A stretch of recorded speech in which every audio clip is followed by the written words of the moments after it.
2 minute में ऐसी वृत्ति हुई, गंदा काम किया, आजीवन जेल, आजीवन जेल।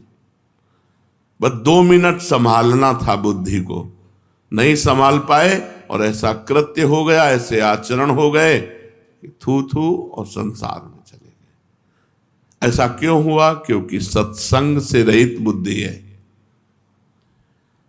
जीवन में जैसे जीने के लिए हमें श्वास की जरूरत है, ऐसे ही हमें सत्संग की जरूरत है। सत्संग की, बिना सत्संग के मनुष्य पशु है, राक्षस है, जो मन में आया सो कर रहा है। जिसके जीवन में सत्संग नहीं है उसका जीवन अधूरा जीवन है। जैसे हम श्वास के बिना जीवित नहीं रह सकते, ऐसे हम सत्संग के बिना परम पवित्र जीवन नहीं धारण कर सकते।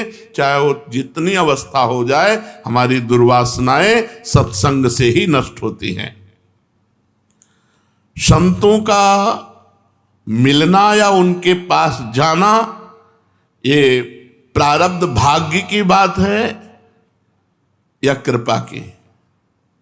हमारे भाग्य बड़े थे तो हमें संत मिले, या भगवान की कृपा हो गई?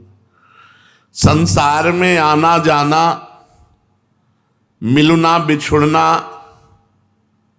ये सब प्रारब्ध के अनुसार होता है, भाग्य के अनुसार। लेकिन भगवान के प्रेमी संतों का मिलन केवल भगवान की कृपा से होता है, भाग्य से नहीं होता। बिनु हरि कृपा मिले नहीं संता, केवल भगवान की कृपा से होता है।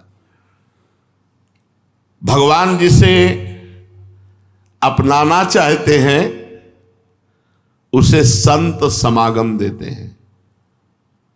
मतलब भगवान ने हमें स्वीकार कर लिया, हमें सत्संग मिलता है, ये प्रमाण है। भगवान जिसे अपनाना चाहते हैं उसे कृपा करके संत समागम देते हैं, और जिसे भटकाना चाहते हैं उसे कुसंग दे देते हैं। बड़ा दुर्भाग्य जिनको संत संग नहीं मिला, कुसंग में भटक रहे।